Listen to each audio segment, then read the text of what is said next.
You're listening to an Airwave Media Podcast.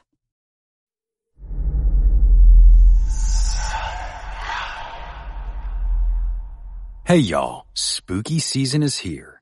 And if you're looking for a show to whet your appetite for a little haunted history, then I'd like to invite you to check out Southern Gothic, a chart-topping history podcast that explores some of the most infamous legends, folklore, ghost stories, and hauntings of the American South. We've covered all sorts of stuff from the Bell Witch of Tennessee to the disappearance of the Confederate submarine, the H.L. Hunley, not to mention our deep dives into the local lore of some of America's oldest and most haunted cities, like New Orleans, Charleston, and St. Augustine. So, if you're ready for a little good old-fashioned Halloween storytelling with a commitment to quality historical research, then be sure to check out Southern Gothic today. It's available now on all your favorite podcast apps.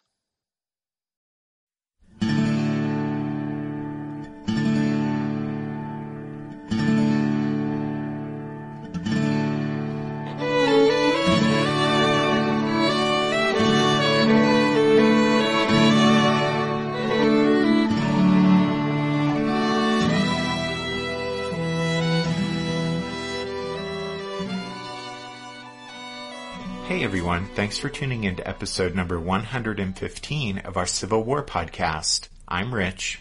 And I'm Tracy. Hello y'all, welcome to the podcast. When we left off last time, it was the morning of Sunday, April 6th, 1862, and the big Confederate attack had finally started to roll forward against the Federal divisional camps that had been put up in the vicinity of Pittsburgh Landing, down in the far southwestern corner of Tennessee. On most Sunday mornings, the locals would have made their way to an axe-hewn chink-and-mortar Methodist church named Shiloh Chapel, but on this particular Sabbath, most of the area's residents had fled, and the nondescript little house of God was about to give its name to one of the bloodiest battles of the Civil War. In the last episode, we focused our attention on the initial Confederate attack on the Union left. As you guys will recall, the rebel assault there routed the Federal division commanded by Benjamin Prentiss. And if you picked up our book recommendation for episode 113, The West Point Atlas of War, the Civil War, you can turn to the first Shiloh map in it, and you can see where Prentiss's 6th Division camps were located. Prentiss's division was defeated and driven off in disorder, but we said last time that Albert Sidney Johnston made a critical mistake in apparently thinking that in routing that division of Yankees, he'd rolled up the Union left. Based on that assumption, he concluded that he was between the Tennessee River and the remainder of Grant's army, which was still offering stout resistance just over to the west. He thought that having cut off the bulk of Grant's army from the river, he could begin the final phase of the battle. That is, crashing down on those Union defenders, driving them north, and trapping them between those two creeks and their swampy bottomlands. But, and this is the key, but the first step in Sidney Johnston's thinking was an error, because he hadn't actually rolled up the Union left. He'd merely shoved it backward, toward Pittsburgh Landing. That meant that the battered Federals, still offering stout resistance just over to the west, instead of being forced away from the river, as Johnston planned, they could still fall back toward the landing, and in that way slip out of the trap that Sidney Johnston had wanted to snare them in. Okay, everybody got that? Alright, so with Prentiss's division defeated and driven off in disorder, many of the Confederate soldiers in this sector in turn became disorganized as they ransacked the abandoned Federal regimental encampments here. One famous story that is often told is of how Sidney Johnston rode through the captured camps of Miller's brigade and was dismayed at encountering this disorganization among the rebel troops. Just at that moment, a young lieutenant exited a Yankee tent and proudly displayed his impressive haul of souvenirs to Johnston. The outraged general sternly exclaimed, "None of that, sir. We are not here for plunder."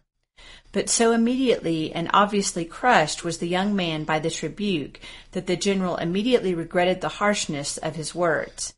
Picking out a tin cup from the lieutenant's loot, he raised it and said, "Let this be my share of the spoils today." Sidney Johnston then rode off, carrying the cup with him. A few minutes later, a messenger found Johnston with alarming news from the far right flank of the rebel army. The courier had just ridden from Captain Samuel Lockett, who was leading a patrol of Confederate cavalry over near the river. Lockett's message said that he had encountered a division of Federals marching south on the road paralleling the Tennessee. Sidney Johnston appreciated that this was a serious development, for such a move by a division of Yankees would put them on a course to strike, or worse, turn, the Confederate right flank. The division, Johnston would have surmised, must have been encamped far in the Federal rear in the immediate vicinity of Pittsburgh Landing, and it was no doubt Grant's reserve, coming forward to try to reverse the disastrous defeat of the Union left. Sidney Johnston no doubt believed that if he could counter this unexpected enemy move, then the rest of Grant's army could still be pushed into the trap that he had planned for them. But despite Lockett's excited report, the Federals over on the extreme Union left weren't a division marching south, but were in fact a detached and isolated brigade that were going about their usual Sunday morning routine in the spot where they had been encamped for more than a week. And again, if you pull out your West Point Atlas, there on that first Shiloh map, you can see where Stewart's brigade was camped. And by the way, and this will only make sense if you have the atlas in hand, but be aware that to have these Shiloh maps oriented north-south, you need to turn the book to the right. So turn it like that, and there you go. The river is on the right where it should be, and everything is hunky-dory. Okay, so anyway, that brigade, commanded by Colonel David Stewart, was part of Sherman's division, but the rest of Sherman's division was far off over to the west. Stewart's brigade of 1 Illinois and 2 Ohio regiments had been detached from its parent formation and sent over to the extreme Union left near the river to keep an eye on things there.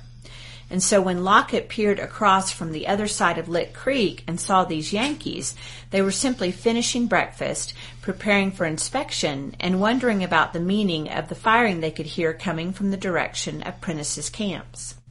But not realizing that Lockett's report was an error, Sidney Johnston acted quickly to counter the perceived Federal threat. As we mentioned in the last show, Johnston had already started to shift forces to the Confederate left for what he believed would be the final phase of the battle, and so now he had only 3 brigades still on this part of the battlefield. But to counter the threat Lockett had discovered, Johnston now ordered 2 of those brigades, led by James R. Chalmers and John K. Jackson, to march immediately over to the right. For the moment, the remaining brigade in this sector would have to be sufficient to cover the enormous gap between Chalmers and Jackson on the right and the rest of the Confederate army now over on the left, or on their way there, where Sidney Johnston believed all that was left to do was to crush the trapped remnant of Grant's army in the Owl and Snake Creek bottomlands. Sidney Johnston was prepared to accept the risk to his center with the enormous gap covered by a single brigade, since he believed there were now few, if any, organized Union troops left to face him there. At any rate, Johnston took steps to shore up his now weak center. He had previously sent word back to P.G.T. Beauregard that he wanted the 3 brigades in Breckinridge's Reserve Corps to move to the Confederate left, but Johnston now sent new orders for 2 of those brigades to divert from the left back toward the right. It was well that Sidney Johnston took that step to shore up his now thinly manned center, since, unknown to him, he did not face a complete void of Union combat units in that sector, as he presumed. Instead, Prentice, at that very moment, was busy reforming the shattered remnants of his division along a farm lane that ran roughly east-west, about 1,200 yards north of the captured camps where the Confederate commander was making his decisions.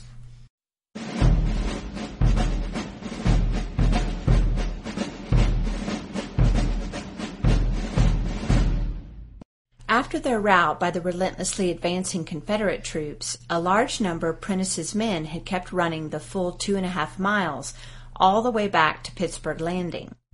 There they milled about aimlessly at the foot of the bluff the rest of the day, telling anyone who would listen that their regiments had been cut to pieces by the irresistible rebel hordes. Meanwhile, their comrades were rallying along that farm lane about 3/4 of a mile north of their captured camps. After badly fumbling the opening stage of the battle, Prentice's blood was now up, and he even wanted to take his 2 badly battered brigades and counterattack the Confederates and recapture the lost camps. But the attack was never made, since cooler heads prevailed and convinced Prentice that the wisest move would be to have the division prepare to defend its new position as soon as the rebels would appear, following up their victory at the camps. Prentice's men soon had help. The brand new 23rd Missouri had arrived at the landing that very morning and received orders to join Prentice's division. The Missourians were marching toward the division's camps when they started to encounter those of their new comrades who were in headlong flight in the opposite direction, running back toward Pittsburgh Landing. Continuing forward, the 23rd Missouri found divisional headquarters now located at that farm lane about 1 3/4 miles from the landing. With about 1,000 fresh men, the 23rd probably outnumbered the remainder of Prentice's force that had rallied at the lane after their fight in front of their camps. During the fighting in front of the division's camps, Prentice had sent messages back to the 2nd and 4th Divisions, commanded by W.H.L. Wallace and Stephen Hurlbut, notifying those officers that a battle was in progress and asking for help. And so between 9 and 9:30, those 2 divisions moved up and took position on either side of Prentice's remnant and the 23rd Missouri. Hurlbut brought the 4th Division into position on Prentice's left, extending the Union line past a peach orchard that was blooming in delicate pink and out into a cotton field owned by a widow named Sarah Bell. However, Hurlbut already had detached one of his 3 brigades and sent it to William Tecumseh Sherman, who was said to be hard-pressed at the other end of the battlefield, and Hurlbut's remaining 2 brigades couldn't stretch far enough east to link up with Stuart over by the river. Not able to join hands with Stuart, Hurlbut asked for help from W.H.L. Wallace, who was bringing the 2nd Division up into line on Prentice's right.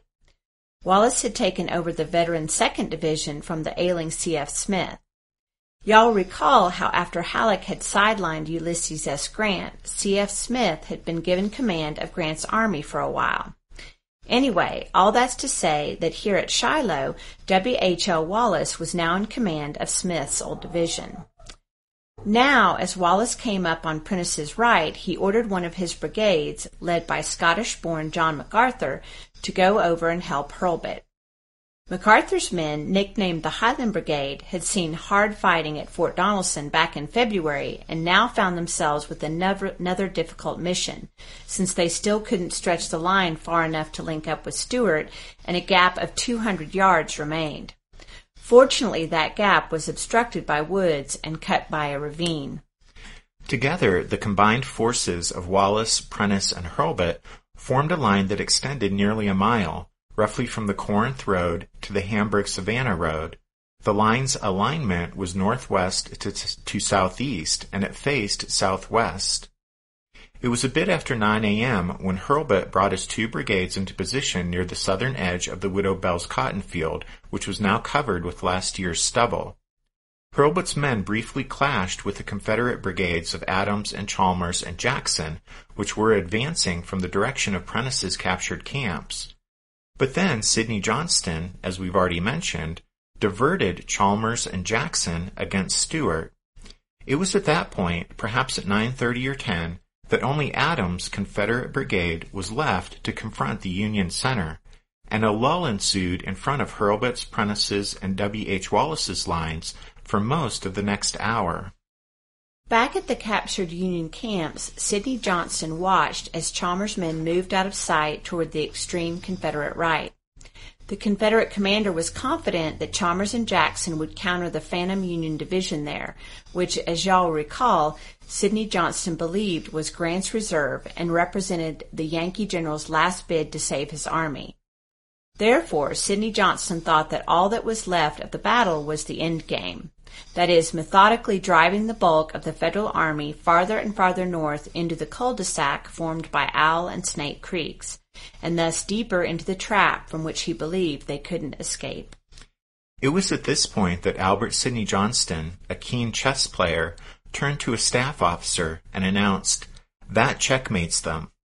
The staff officer, a bit startled by this pronouncement, said he was glad to hear Johnston say it, but he himself was a poor chess player, and if the general would forgive him, he could not quite see it yet. But Sidney Johnston confidently replied, "Yes, sir, that mates them."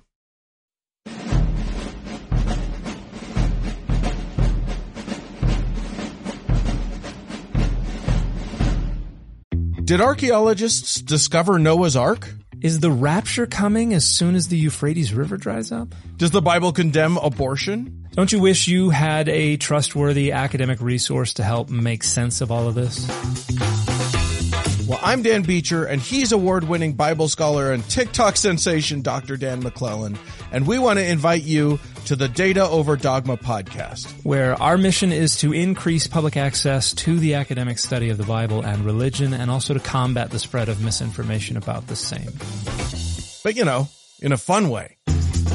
Every week we tackle fascinating topics, we go back to source materials in their original languages, and we interview top scholars in the field. So whether you're a devout believer, or you're just interested in a clear-eyed, deeply informed look at one of the most influential books of all time, we think you're going to love the Data Over Dogma podcast, wherever you subscribe to awesome shows.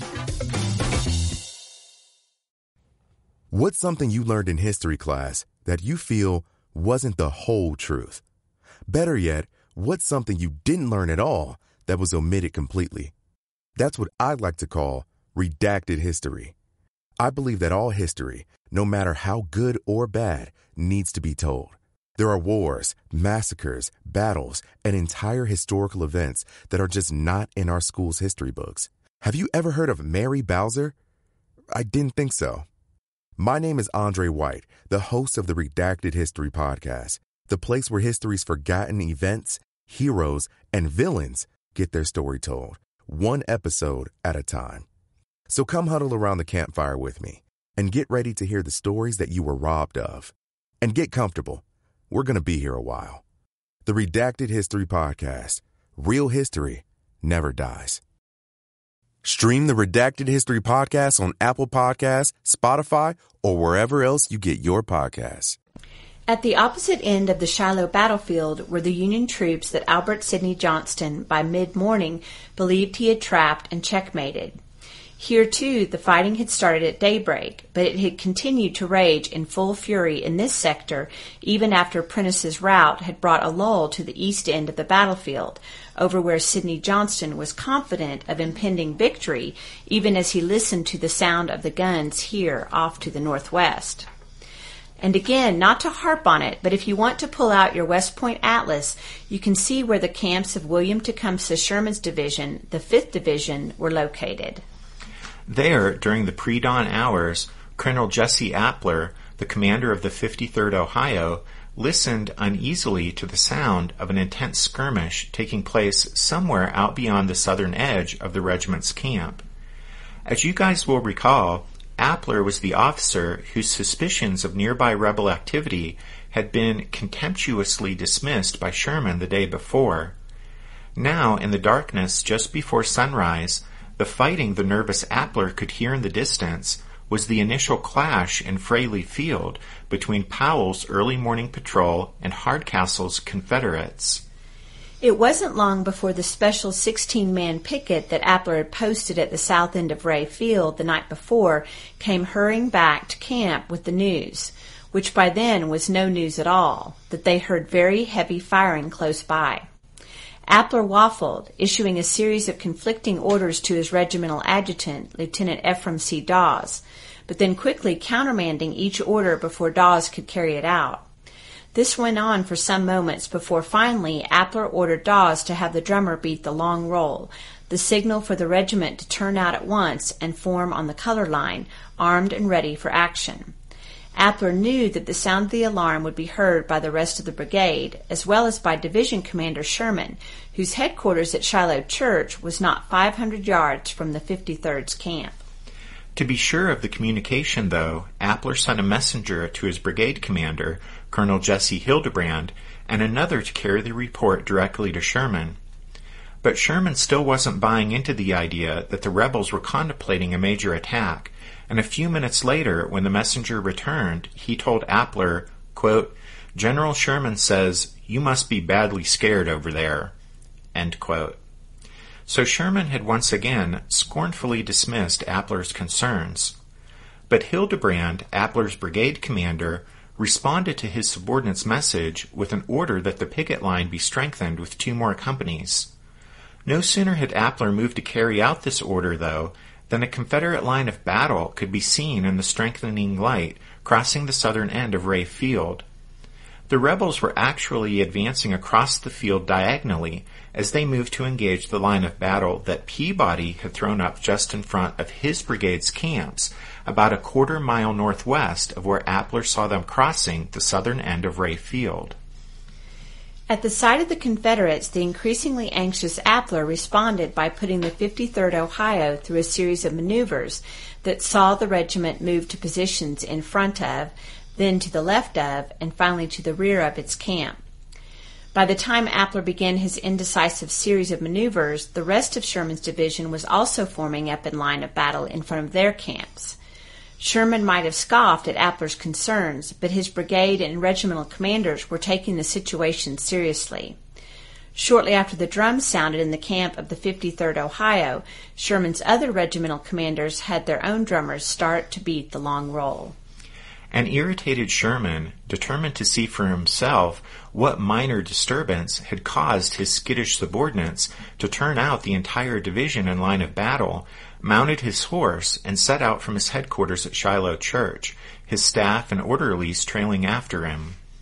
Sherman eventually reined up in front of the left flank of Appler's regiment, and from there, looking south, he could see, perhaps 500 yards away, that troops were indeed marching diagonally across Ray Field, and their uniforms didn't appear to be Union blue. Intent on figuring out what was going on, Sherman raised his field glasses to his eyes and studied the soldiers. As he did so, a line of rebel skirmishers suddenly emerged from the woods and brush along the west side of Ray Field, immediately opposite the camp of the 53rd Ohio, and not more than 75 yards from where Sherman and his staff sat their horses, gazing south. Lieutenant Dawes, the 53rd's adjutant, saw the danger, and as the Confederates stepped into the open, he blurted to Lieutenant Eustace H. Ball of Company E, "Ball, Sherman will be shot." Ball reacted quickly, running toward Sherman and shouting, "General, look to your right." Sherman lowered his glasses and turned his head to see a score of rebel muskets aimed at him. As the Confederates fired, Sherman threw up his hand in a startled reaction. The rebels' loads were buck and ball, 1 .69 caliber musket ball and 3 buckshot in each cartridge. One of the buckshot struck Sherman's upraised right hand. At the same moment, one of the musket balls hit his orderly, Private Thomas D. Holliday, in the head. As Holliday toppled from his horse, dead, Sherman exclaimed, "My God, we are attacked!" Before spurring his horse and galloping back toward his headquarters, Sherman turned and shouted, "Appler, hold your position. I will support you." By the time Sherman got back to his headquarters at Shiloh Church, the Confederate attack was emerging from the woods in front of the rest of Hildebrand's brigade, as well as in front of Sherman's 4th Brigade, led by Colonel Ralph P. Buckland. The situation was developing very quickly. Meanwhile, in the space of time before they opened fire on the advancing rebels, Sherman's men were encouraged by the fact that they could hear drums sounding the long roll back in the camps of Major General John A. McClernand's division, about half a mile or so to the rear.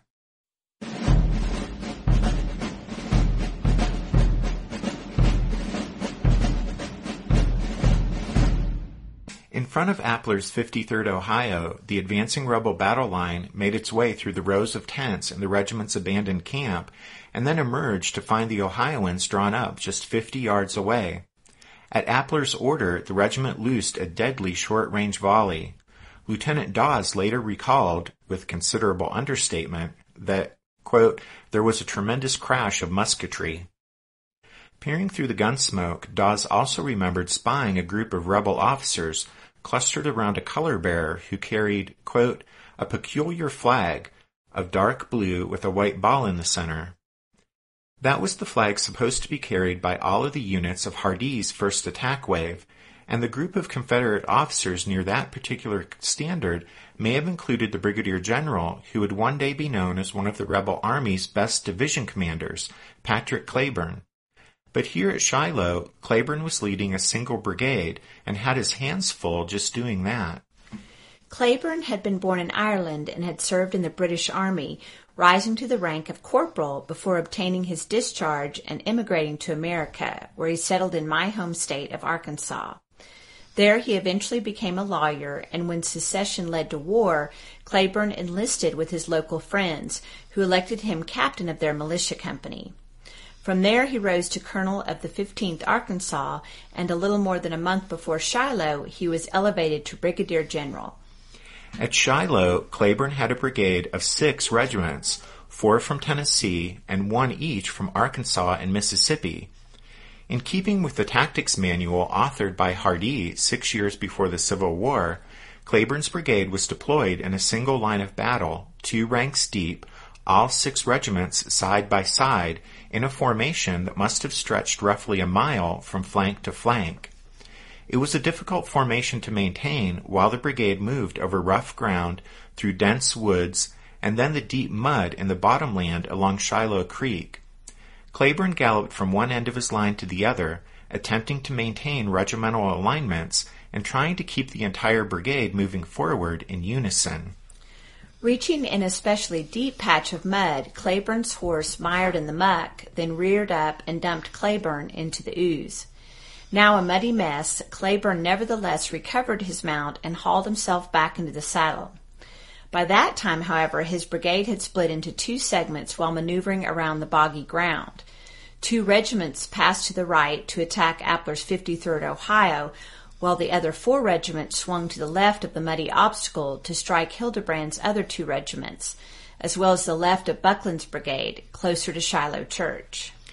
That initial short-range volley by the 53rd Ohio toppled scores of men in Cleburne's 2 right regiments, and they soon fell back in what Cleburne admitted was, quote, a quick and bloody repulse, end quote.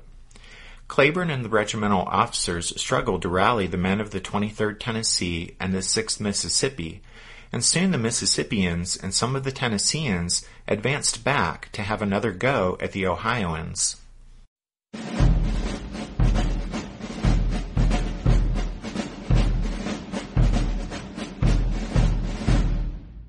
William Tecumseh Sherman hadn't been dumped in the mud by his horse, but his morning, like Cleburne's, had gotten off to a bad start. In fact, it was the culmination of a very bad week in which Sherman had blundered spectacularly in flat-out ignoring or misinterpreting the meaning of the growing amount of enemy activity in front of the Federal camps. Sherman's stubborn refusal to take the rebel activity seriously may have stemmed from the fact that in Kentucky the year before he had erred by overestimating the enemy's strength and intentions.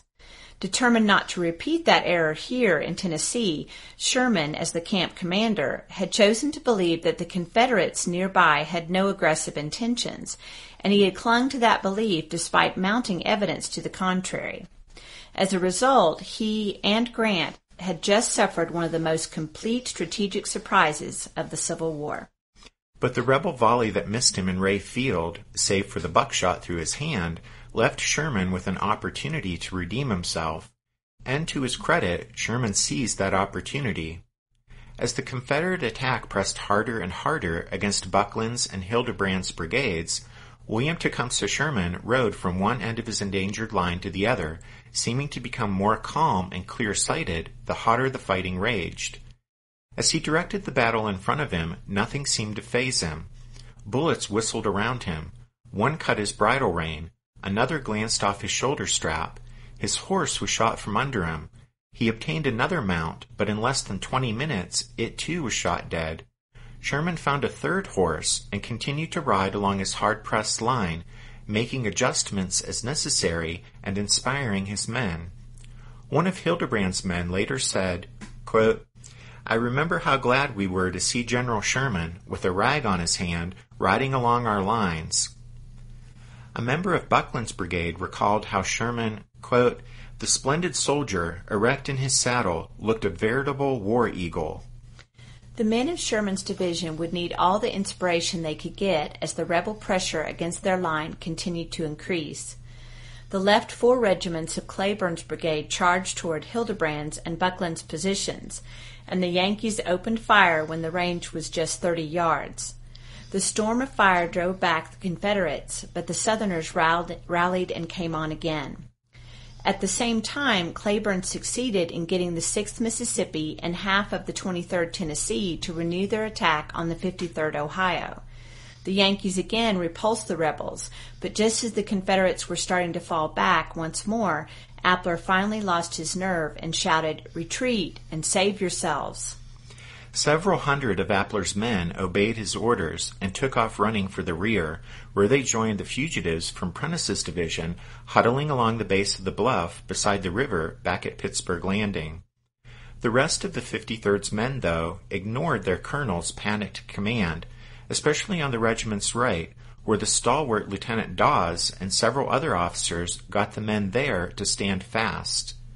But with their numbers reduced and the regiment's left gone, the resolute remnant of the 53rd Ohio was soon forced to give ground and fall back a short distance. This in turn exposed the flank of the next regiment in line, the 57th Ohio, and that unit soon began to falter. Sherman's entire left was in danger of giving way. But before that, a brigade from McClernand's division arrived on the scene to prop up Sherman's flank and to restore some measure of stability to the Union line where Appler's loss of nerve had created a point of danger. The reinforcements from McClernand, a brigade of 4 regiments, were led by Colonel Julius Wright. And Wright's name is spelled R-A-I-T-H, but as we understand it, his name is pronounced Wright. At least that's our story, and we're sticking to it. Okay, so anyway, meanwhile, the Confederates were, of course, doggedly keeping up their attacks. Both wings of Cleburne's divided brigade continued to batter at Sherman's stubborn Federals, but now Cleburne's men were no longer alone in their assaults. As the battle raged on, Patton Anderson's brigade of Bragg's corps joined them, as did Bushrod Johnson's and Robert Russell's brigades of Polk's corps. And just as an interesting footnote, but some of you may remember that the last time we saw Bushrod Johnson was at Fort Donelson, where, although captured when the fort fell, he subsequently escaped by simply walking through the Union lines and out into the woods and away. Exactly. But besides the formations I already mentioned, Sterling Wood's brigade of Hardee's corps engaged on its right with Prentice's crumbling line, pushed its left regiments into Ray Field, thereby stepping up the pressure on Sherman's left and Wright's recently arrived reinforcements. Several batteries of Confederate artillery also added their fire to the rebel assault. As Sherman's line, shored up by Wright's arrival, continued to hold steady, P.G.T. Beauregard, who was still in the Confederate rear, directing units moving up into the fight, Beauregard began sending even additional formations toward this sector where the Yankee defense was proving especially stubborn. And so by about 9:30 that morning, half an hour after the collapse of Prentice's line to the east, Sherman and Wright were facing 7 Confederate brigades. They were 2 of the 3 brigades of Hardee's first assault wave, 2 of Bragg's second wave brigades, and 3 of the 4 brigades of Polk's third wave. In all, the collection of Confederate units drawn into the fight against the Union position around Shiloh Church comprised more than half of the 13 total brigades in the first 3 attack waves of Sidney Johnston's army. And so already the effects of Jordan's clumsy attack formation were making themselves felt. Not only did the 7 brigades belong to 3 different corps, but they were advancing on separate orders from Beauregard, Polk, Bragg, one of Bragg's division commanders, and some on the initiative of their own commanders who simply marched toward the sound of the heaviest fighting. The confusion within the Confederate Army caused by the arrangements prescribed in Jordan's faulty attack orders would continue to plague the rebels all day long, making concentrations of force difficult for Southern commanders to achieve. Nevertheless, when a sizable collection of Confederate brigades did happen to advance together in the same sector, even if not fully coordinated, their impact could be considerable. So, to boil it all down, in the present situation, Sherman's stubborn resistance had drawn down on his division more than half of the force in the first 3 Confederate attack waves, and by 10 o'clock all that pressure was becoming too much. While a single rebel brigade advanced against Sherman's right, forcing Sherman's right brigade, commanded by John McDowell, to hold in place, the other 6 Confederate brigades pressed on Sherman's center and left brigades and Wright's lone brigade. Sherman's center, held by Buckland's brigade, faced only moderate Confederate superiority in numbers, perhaps 3,000 attackers against 2,200 defenders. And so Buckland's 3 Ohio regiments held firm along their line just northwest of Shiloh Church. On the other side of the Corinth Road, though, just southeast of the church, Hildebrand's brigade was in trouble. It was the target of the heaviest rebel concentration, and it had been on shaky ground since early in the fight when Appler panicked and much of the 53rd Ohio legged it for the rear. And so now it was really no surprise that after more than 2 hours of intense fighting, Hildebrand's brigade began to give way. And despite the potential risk to Australian listener Andy C's imaginary cat, that's where we're going to leave the story this time. Sorry, Andy. And next time we'll pick back up right here with the collapse of Hildebrand's brigade, and we'll continue to follow the action on the Union right, and Ulysses S. Grant will finally make an appearance, and then we may or may not get to the fight for the Hornet's Nest. But that'll all be next time. So for now, yes, sorry, Andy.